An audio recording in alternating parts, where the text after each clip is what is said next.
Goedenavond Mariska, goedenavond Ashley. Jullie zijn aanwezig op de oud-leerlingenavond. Hoe heten jullie en wat voor opleiding doe je en waar? Hallo, ik ben Mariska Schelen. Ik doe technische natuurkunde in Eindhoven.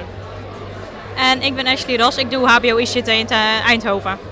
Oké, en technische natuurkunde Mariska, wat is dat precies? Het is een hele technische opleiding met heel veel basisnatuurkunde, maar ook nieuwere natuurkunde, zoals kwantummechanica. Maar ook met heel erg veel wiskunde. Dus zonder wiskunde zou je opleiding ook helemaal niet kunnen halen bijvoorbeeld. Dus het is heel erg breed. En wat kun je later doen met die opleiding, technische natuurkunde? Heel erg veel. Je kan bijvoorbeeld werken in het ziekenhuis met lineaire versnellers. Je kan kleine gadgets ontwerpen op nanoschaal. Het is heel erg breed. Heel veel toepassingen heeft het. En is er veel vraag als je klaar bent met die opleiding? Kun je dan direct aan het werk, denk je? Of, Ja, ik ben momenteel ook stage aan het lopen. En de plek waarbij ik stage loop geeft ook af en toe sollicitaties aan oud-stagiairs. Dus er is genoeg bod overal en je wilt overal willen ze je best wel graag hebben. Dat is best. Jij gaat werken waarschijnlijk in de buurt van Eindhoven of kom je terug naar Zeeuws-Vlaanderen? Ligt aan het aanbod en wat er leuk is in de buurt. Ja. En jij kent zelf de oud-leerlingenavond, je bent daar vroeger als leerling geweest ook. Heb je daar toen iets aan gehad? Of? Nou, ik heb een paar mensen gesproken en daardoor wist ik wel dat ik bepaalde opleidingen niet wilde doen. Dus op zich was dat ook wel fijn om te weten. Ashley, jij doet ICT. Jij hebt ook NGT gebarentaal gedaan, begreep ik? Ja. Wat die NGT gebarentaal, wat is dat precies voor opleiding? Nou, het is een docentenopleiding voor Nederlands gebarentaal. Dus je krijgt echt vakdidactiek, dus echt van hoe moet je lesgeven. Maar ook dus wat is gebarentaal, hoe ga je om met doven. Heel veel dove cultuur ook. Dus niet van, oh jee, ze zijn zo zielig. Maar zij zijn gewoon mensen, zij zien het niet als handicap, maar gewoon als deel van zichzelf. Ja.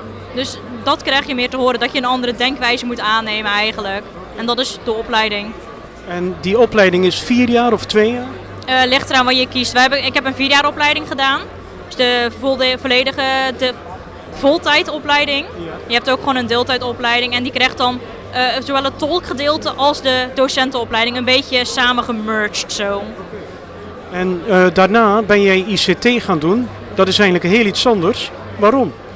Omdat het me niet lag. Ik hou wel van taal, maar ik denk niet dat ik echt later er heel veel mee wil gaan doen.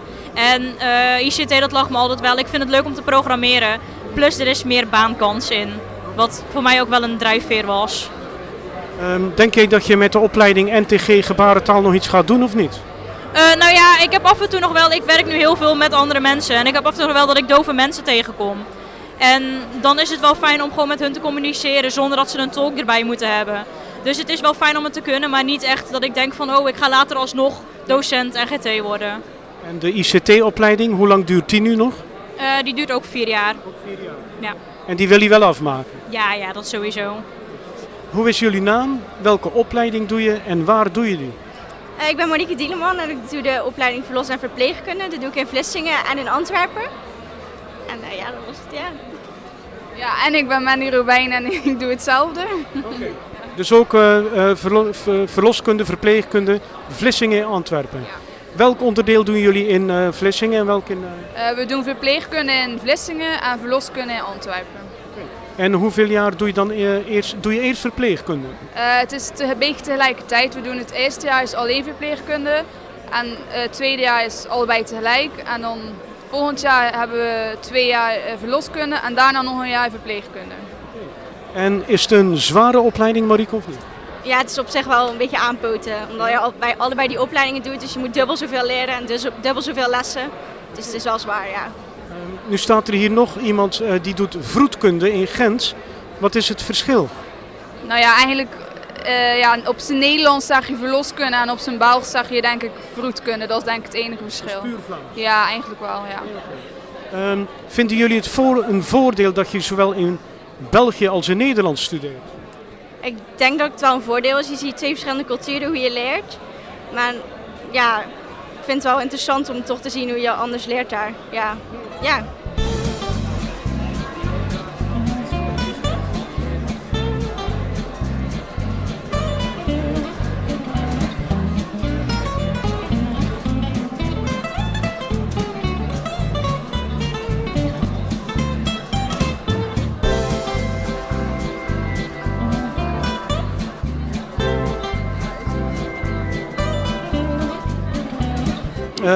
Aaron van Westen, welke opleiding doe jij op dit moment? Momenteel doe ik Human Resource Management te Vlissingen, de HZ.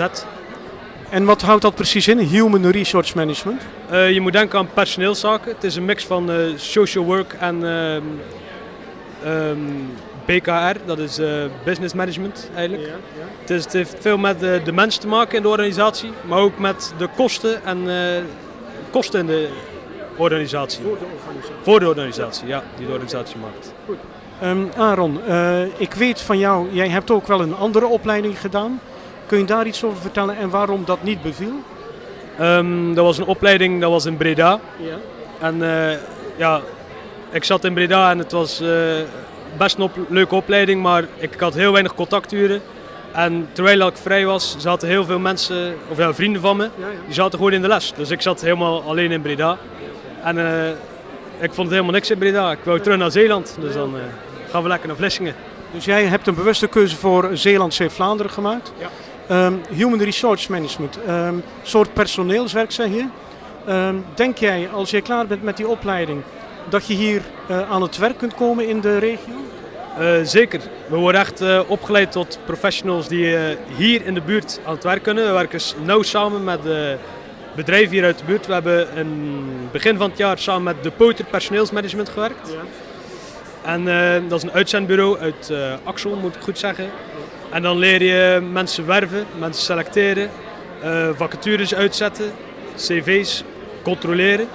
En daar kan je bijvoorbeeld gaan werken, maar je kan ook gaan werken bij Douw, personeelszaken, onboarding. Dat is zorgen dat mensen, als ze aangenomen worden, dat ze gelijk op een plek komen, dat ze zich thuis voelen. Je moet zorgen dat mensen langer dan een jaar bij je blijven werken. Als je dat traject overzien hebt, dan is de kans groter dat een personeelslid voor een hele lange tijd bij je blijft. Hallo Inge Hertog. Jij komt hier op de oud-leerlingenavond en jij doet een ingewikkelde opleiding orthopedische technologie. Wat is dat precies? Orthopedische technologie is eigenlijk een opleiding waar je leert om protheses te maken. Maar daarnaast leer je ook hoe je de mensen moet helpen en hoe je daar met de hele situatie moet omgaan. Het is wel een hele bijzondere opleiding. Waarom ben je speciaal tot die opleiding gekomen eigenlijk? Ik ben in de 4e afgestroomd van VWO naar HAVO. En toen had ik eigenlijk nog maar een jaar om te kiezen wat ik wilde doen hierna. Toevallig in dat jaar waren ook de Paralympische Spelen. En die had ik gekeken en ik vond het eigenlijk bijzonder hoe een persoon zonder benen harder kon zwemmen dan dat ik kan zwemmen.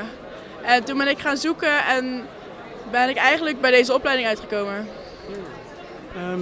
En het is de naam orthopedische technologie. Het doet aan biologische, medische kant denken. Het doet ook aan de technische kant denken. Wat is het nou precies? Het is eigenlijk een combinatie, want de officiële naam van de opleiding is eigenlijk mens en techniek. Dus dan heb je de gezondheidszorg en de techniek zitten eigenlijk samen. Okay. Het is geen dat je eigenlijk kan zeggen waar het zit. En je bent er nu een half jaar mee bezig zo'n beetje. Ga je ermee verder? Is het een leuke opleiding? Ja, ik ga er zeker mee verder. Ja. En heb je al ideeën wat je er later mee wilt doen of wat je ermee kunt doen? Ja, eigenlijk worden wij opgeleid tot orthopedisch behandelaar. Dus wij zitten eigenlijk gewoon de hele dag in de paskamer en meten mensen aan en leveren dingen af en zo. Maar eigenlijk wil ik de andere kant op. Eigenlijk wil ik heel graag in de instrumentmakerij. Ja. En dan wel zelf stap voor stap de protheses maken. Okay. Of ortheses. Leuk om weer op je oude school terug te zijn? Ja, leuk om iedereen weer te zien. Hartstikke bedankt voor het interview.